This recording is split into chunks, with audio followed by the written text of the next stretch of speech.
If you think ancient skulls are just dusty old bones with nothing new to offer, think again. Scientists recently unearthed one that's breaking all the rules, so much so that they can't even explain it.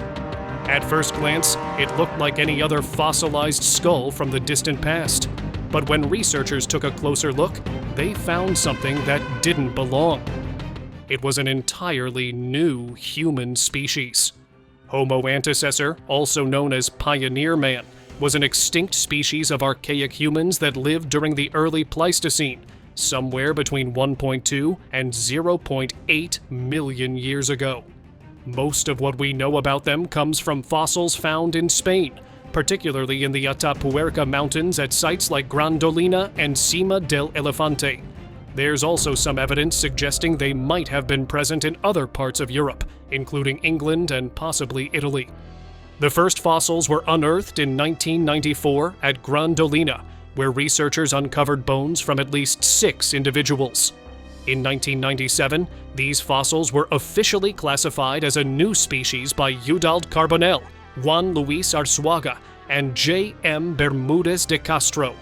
The oldest evidence of their existence comes from Cima del Elefante, where a partial jawbone and some stone tools dating back 1.2 million years were found. Outside Spain, the best evidence comes from England, where stone tools and footprints suggest they were roaming around Happisburgh about 800,000 years ago. Physically, they were an interesting mix of old and new. Their brains were somewhere between 1,000 and 1,150 cubic centimeters, which isn't too far off from modern human brains. Their skulls had some surprisingly modern traits, like a relatively flat face and a canine fossa, which is a depression in the upper jaw found in modern humans. But they also had some more primitive features, like low foreheads and an occipital bun, which is that bulge at the back of the skull seen in Neanderthals. They were tall and well-built, standing anywhere between 5'4" and 6'2". Their limbs were long, similar to those of people living in tropical climates today, but their chests were broad like Neanderthals. Males were estimated to weigh around 200 pounds, meaning they were likely pretty strong. There's also some evidence that their feet were structured slightly differently from ours, meaning they might have walked in a way that wasn't quite the same as modern humans. Most of the fossils we have belong to juveniles, which raises some questions. Did adult Homo antecessor individuals have the same modern-looking facial features, or did those change as they aged? Without more adult fossils, it's hard to say for sure.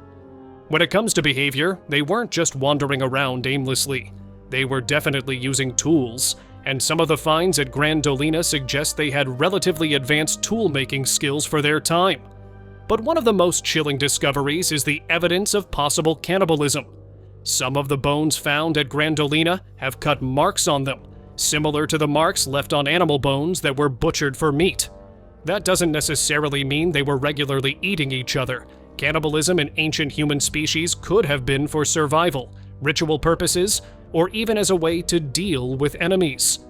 And speaking of ancient skulls that keep scientists guessing, let's talk about one that turned up in a pretty unexpected way. The Hofmeyr skull. The Hofmeyr skull is an important fossil from the late Pleistocene that sheds light on early modern humans. It was discovered in 1952 near the town of Hofmeyr in South Africa, sitting out in the open in an erosion gully by the Vlekport River. Unlike some other ancient human fossils, it wasn't found alongside tools or other bones, which makes piecing together its story a little trickier. Dating the skull turned out to be a challenge since there was no organic material left for radiocarbon dating. Instead, scientists had to get creative. They used uranium series dating and optically stimulated luminescence, which basically measures the last time sediment inside the skull was exposed to sunlight. The results place the skull at around 36,000 years old, putting it right in the middle of the late Pleistocene, a crucial time in human migration. What makes the Hofmeyr skull so fascinating is that, while it's clearly that of an anatomically modern human, it still has some archaic traits. What really surprised researchers was that its structure resembled upper Paleolithic humans from Eurasia more than it did recent sub-Saharan African populations like the Khoisan. This suggests that the people who left Africa during the late Pleistocene, somewhere between 65,000 and 25,000 years ago, could have been closely related to the population that the Hofmeyr skull came from. In other words, this skull provides fossil evidence supporting the idea that modern humans originated in Africa before spreading across the world. The skull itself is robust, with a mix of modern and older traits. Detailed analysis showed that it shares a lot in common with early Eurasians, which lines up with genetic studies predicting that these populations descended from a wave of African migrants.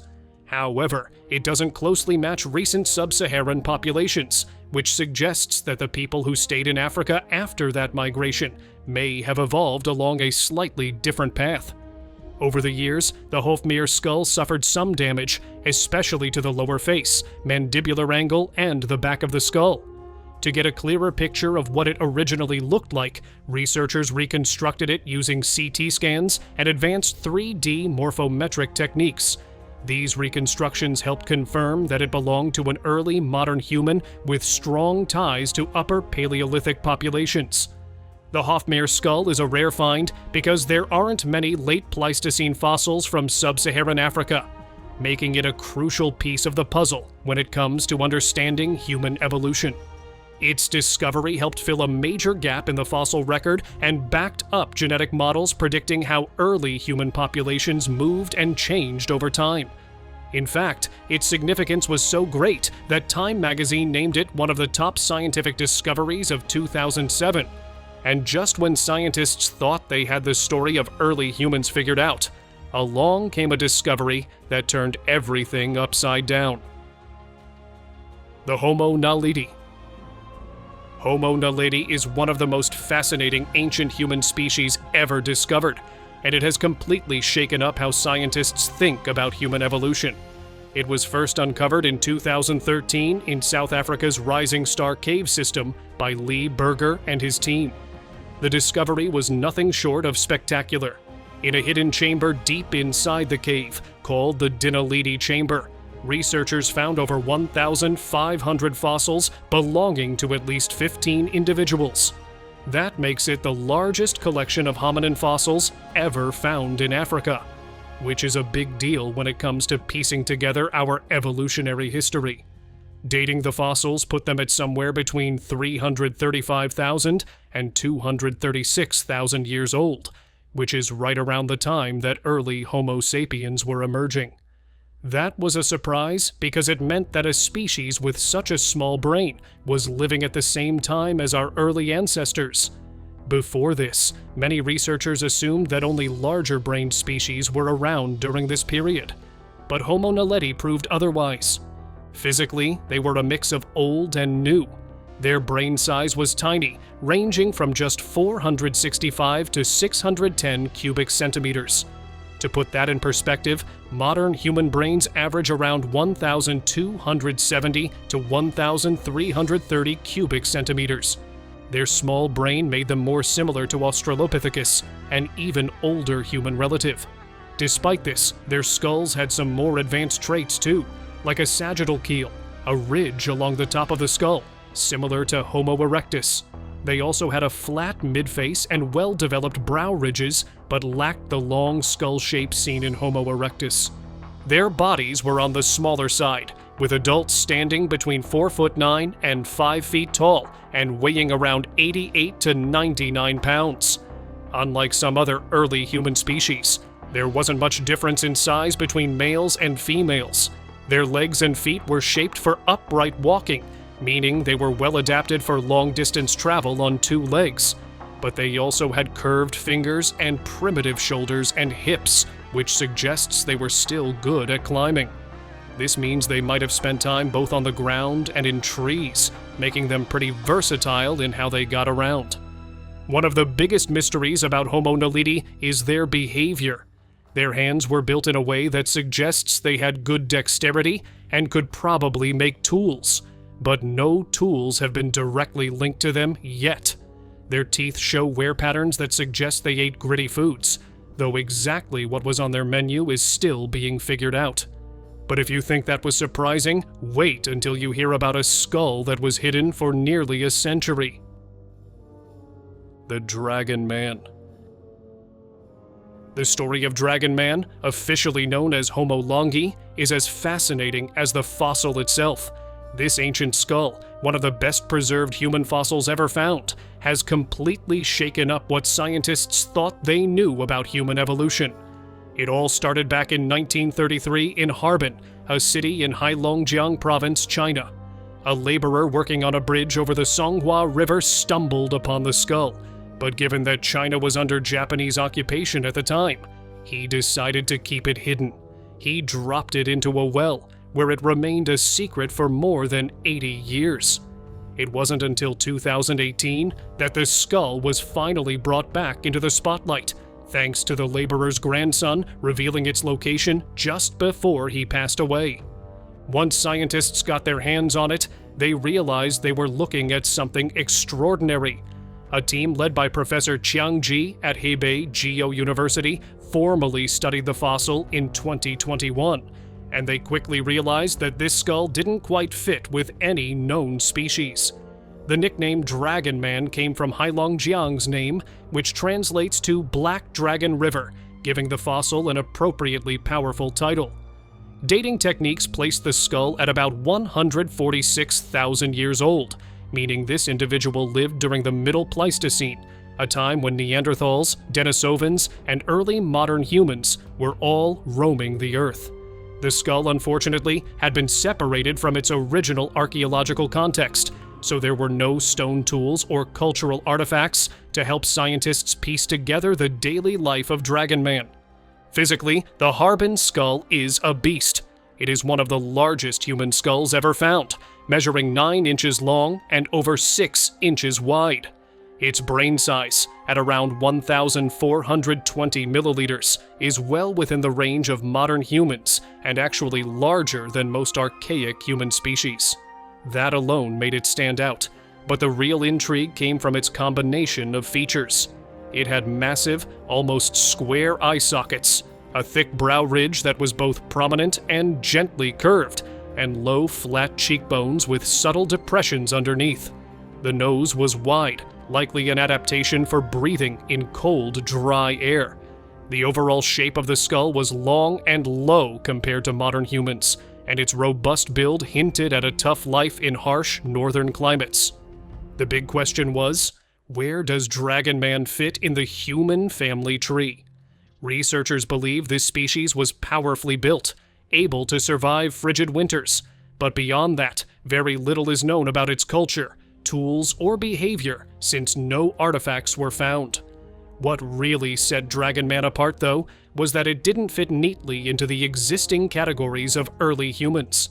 Instead of being more closely related to Neanderthals, as many expected, the skull suggested a separate evolutionary lineage, one that might actually be more closely related to Homo sapiens than Neanderthals were. This opened up the possibility that a third group of later humans existed alongside us and the Neanderthals, a branch that had previously gone undetected. And if that wasn't strange enough, an even smaller species was about to make things even weirder. The Hobbit. The discovery of the so-called Hobbit skulls shook up everything scientists thought they knew about human evolution. Officially named Homo floresiensis, these tiny humans once lived on the Indonesian island of Flores, and their fossils tell a story of survival, adaptation, and mystery. It all started in 2003, when a team of archaeologists led by Mike Morwood and Peter Brown were digging in Liangbua Cave on Flores. They weren't expecting to find much, maybe some tools or bones from early humans. But what they uncovered was far more exciting. Among the remains was a nearly complete skull and parts of a skeleton belonging to an ancient hominin unlike anything seen before. This individual, labeled LB1, was about 3.5 feet tall, weighing only around 55 to 66 pounds. That alone was strange enough, but the real shocker was its brain size, only about 426 cubic centimeters, closer to that of an Australopithecus than to modern humans. Dating methods place these little humans at around 60,000 to 100,000 years old, though stone tools found at the site suggested that their ancestors had been living on Flores for much longer, possibly from 700,000 years ago all the way up to about 13,000 years ago. That means these tiny hominins could have been around at the same time as early modern humans, which raises all kinds of questions about potential interactions. Physically, Homo floresiensis was a real mix of traits. They had small, flat foreheads, thick skull bones, and relatively large teeth for their small jaws. Their limbs were short but sturdy, and their feet were unusually long compared to their legs. They were clearly built for walking upright, but their anatomy also hinted at a lingering ability to climb, suggesting they might have been comfortable moving between the trees and the ground. Despite their tiny brains, they weren't just primitive creatures stumbling around in the jungle. The stone tools found in Liangbua Cave prove that they were making and using sharp-edged flakes and scrapers, possibly for hunting small animals or preparing food. And they weren't exactly living in a peaceful little fairy tale world either. Their ecosystem was full of bizarre creatures, including giant rats, massive storks, and pygmy elephants called stegodons. It's likely that Homo floresiensis had to compete with or even hunt some of these animals to survive. Ancient history has a way of rewriting itself, and this next discovery was no exception. Cheddar Man. Cheddar Man is the oldest, nearly complete human skeleton ever found in Britain, dating back about 10,000 years to the Mesolithic period. His remains were discovered in 1903 in Gough's Cave, deep in Cheddar Gorge, Somerset, England. Today, he's kept at the Natural History Museum in London, where scientists have been able to study his DNA and piece together what life might have been like for him. One of the biggest surprises from his genetic analysis was his appearance. Unlike the pale-skinned image often associated with ancient Europeans, Cheddar Man actually had dark to black skin, dark curly hair, and striking blue eyes. This might seem unexpected, but it fits with what scientists know about the Western European hunter-gatherers of the time. Lighter skin tones didn't become widespread in Northern Europe until much later. His DNA also placed him within the Western hunter-gatherer group, a population that migrated into Europe after the last ice age.